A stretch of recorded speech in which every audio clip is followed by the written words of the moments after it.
ज्योतिमणि जी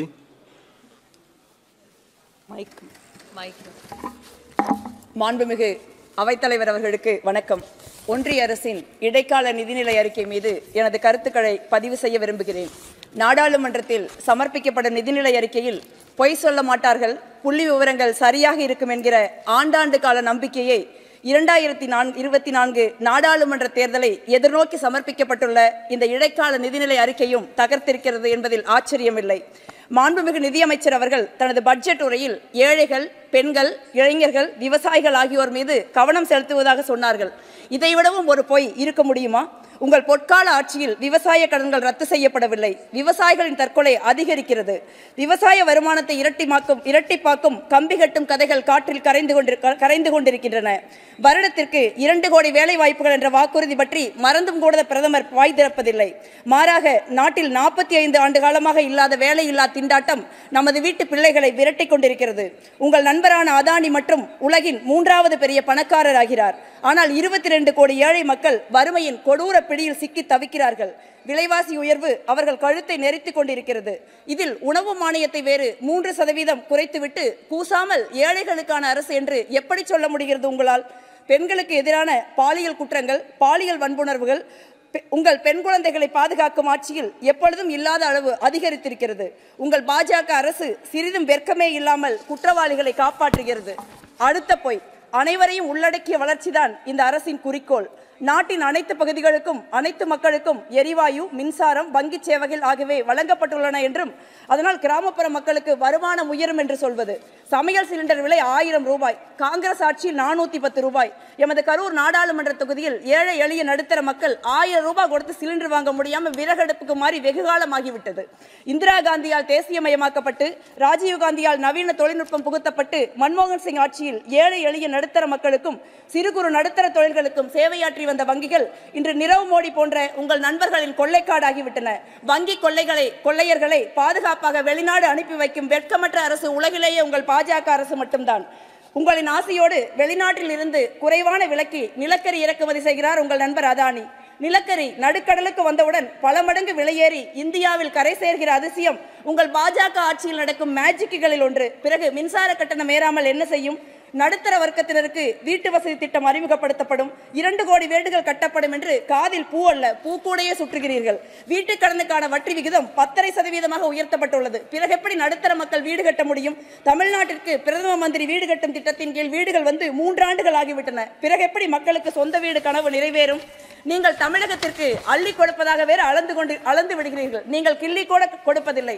எனது நண்பர் மதுரையின் நாடாளுமன்ற தொகுதியைச் சேர்ந்த வெங்கடேசன் அவர்கள் இங்கே அமர்ந்திருக்கிறார். எய்ம்ஸ் மருத்துவமனைக்கு 2வது செங்கல்லை கூட நீங்கள் எடுத்து வைக்க உங்களுக்கு மனமில்லை. தமிழ்நாடு பெருமழை, பேரழிவை உள்ளடக்கி உருவாக்கிய வெள்ளம், புயல் என்று இயற்கை பேரிடரில் சிக்கி தவித்தது. நூற்றுக்கணக்கானவர்கள் உயிரிழந்தார்கள், ஆயிரக்கணக்கானவர்கள் உடைமைகளை இழந்தார்கள். வீடுகள், சாலைகள், பாலங்கள் என்று தமிழகத்தின் உள்கட்டமைப்பு சிதைந்து கிடக்கிறது. ஆனால் தமிழ்நாடு அரசு கேட்ட 30,000 கோடி ரூபாய் இழப்பீட்டை ஒன்றிய பாஜக அரசு இன்று வரை தர மறுக்கிறது. முதலமைச்சர் நேரில் வந்து பிரதமரை சந்தித்தார். தமிழக எம்பிக்கள் உள்துறை அமைச்சரை சந்தித்தோம். ஆனால் இழப்பீடு தான் இன்னும் எங்களை எட்டவில்லை. உங்களுக்கும் எங்களுக்கும் இடையே அவ்வளவு தூரம்.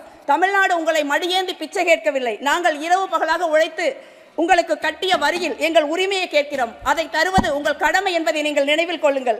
எம் தமிழ்நாட்டு மக்கள் தத்தளித்த போது, கண்ணீரும் துயரத்திலும் மூழ்கி கிடந்த போது எங்களை எட்டி கூட பார்க்காத இந்தியாவின் மாண்புமிகு பிரதமர் இப்பொழுது வாரத்திற்கு 2 முறை தமிழ்நாடு வருகிறார். பிரதமர் வாரத்திற்கு 7 முறை வந்தால் கூட உங்களை தமிழ்நாடு தலைநிமிர்ந்து பார்க்காது. உங்கள் விருப்பின் விதை எமது தமிழ் மண்ணில் முளைக்காது. அது அன்பின் நிலம், சுயமரியாதையின், சமூக நீதியின் களம். இதை வருகிற நாடாளுமன்ற தேர்தல் உங்களுக்கு உணர்த்தும்.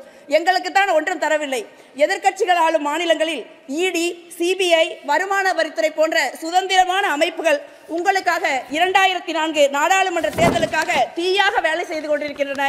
அவர்களுக்காவது ஏதாவது கொஞ்சம் பார்த்து செய்யுங்கள். அவர்கள் தமிழ்நாட்டில் வந்து லஞ்சம் வாங்கி காவல்துறையின் கையில் அகப்பட்டுக் கொள்கிறார்கள் என்று அன்போடு கேட்டுக்கொள்கிறேன். இந்தியாவிலேயே முதல் முறையாக பெருந்தலைவர் காமராசர் தமிழ்நாட்டின் அனைத்து அரசு பள்ளிகளிலும் மதிய உணவு கொடுத்தார்.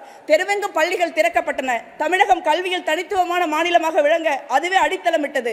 இன்று இந்தியாவில் முதல் முறையாக தமிழ்நாட்டின் மாண்புமிகு முதலமைச்சர் மு.க. ஸ்டாலின் அவர்கள் அரசு துவக்க பள்ளிகளில் காலை உணவு திட்டத்தை துவங்கி இருக்கிறார். இது தமிழகத்தின் கல்வி மற்றும் சமூக நீதி வரலாற்றில் இன்னொரு மைல்கல். இப்படி ஒரு சிறப்பான திட்டத்தை, ஒரே ஒரு சிறப்பான திட்டத்தையாவது உங்களால் 10 ஆண்டுகளில் உருவாக்க முடிந்திருக்கிறதா?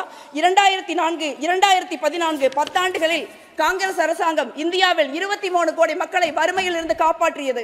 உலக வரலாற்றிலேயே முதல் முறையாக 100 நாள் வேலைவாய்ப்பு திட்டம் என்று அழைக்கப்படும் மகாத்மா காந்தி ஊரக வேலைவாய்ப்பு உறுதியளிப்பு சட்டம் உருவானது.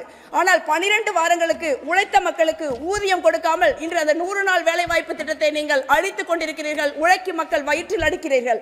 அனைவருக்கும் கல்வி திட்டம், தகவல் அறியும் உரிமை சட்டம், உணவு பாதுகாப்பு சட்டம், கோடிக்கணக்கான மாணவர்களுக்கு கல்வி கடன், வேலைவாய்ப்பு, இப்படி ஒன்றையாவது இந்த 10 ஆண்டுகளில் உங்களால் உருவாக்க முடிந்திருக்கிறதா? மாறாக அவற்றையெல்லாம் அழித்தொழிக்கிறீர்கள். ஊழலை ஒழிக்க கொண்டு வரப்பட்ட தகவல் அறிவு உரிமை சட்டத்தை கொஞ்சம் கொஞ்சமாக கொன்றுவிட்டீர்கள். சாமானிய மக்கள் கையில் காங்கிரஸ் கொடுத்த அதிகாரம் உங்களால் பறிக்கப்பட்டு விட்டது. இப்பொழுது 9ஆம் தேதி முடிய வேண்டிய நாடாளுமன்ற கூட்டத்தொடரை ஒரு நாள் நீட்டித்து வெள்ளை அறிக்கை சமர்ப்பிப்பதாக சொல்கிறீர்கள். என்ன வெள்ளை அறிக்கை நீங்கள் சமர்ப்பிக்க போகிறீர்கள்? நீங்கள் சமர்ப்பிக்கின்ற அறிக்கைகள் எல்லாமே பொய்தானே. 2004 இருந்து 2014 வரை காங்கிரஸ் அரசாங்கம் ஒன்றுமே செய்யவில்லை. 70 ஆண்டுகளாக இந்தியா ஒரு நாடே இல்லை. 2014 பிறகுதான் 2024 வரை தான் இந்தியா என்ற ஒரு நாடாக இருந்தது என்று வழக்கம் போல வடிகட்டிய பொய்யை சொல்ல போகிறீர்கள். ஆனால் நீங்கள் எவ்வளவு வடிகட்டிய பொய்களை சொன்னாலும் 2004 முதல் 2014 வரை இருந்த காங்கிரஸ் தலைமையிலான யூபி அரசு ஒரு வரலாற்றின் சாதனை காலம், வரலாற்றின் பொற்காலம். 2014 இருந்து 2024 வரை இருந்த பாஜகவின் நரேந்திர மோடி அரசு வரலாற்றின் ஒரு வேதனை காலம், இருண்ட காலம் என்பதுதான் உண்மை என்பதை நினைவில் கொள்ளுங்கள். நன்றி, வணக்கம். ஜெயந்த் சின்ஹாஜி. இந்த வீடியோ உங்களுக்கு பிடிச்சிருந்தா ப்ளீஸ் லைக் அண்ட் ஷேர் பண்ணுங்க. மறக்காம எங்க சேனலை சப்ஸ்கிரைபும் பண்ணுங்க.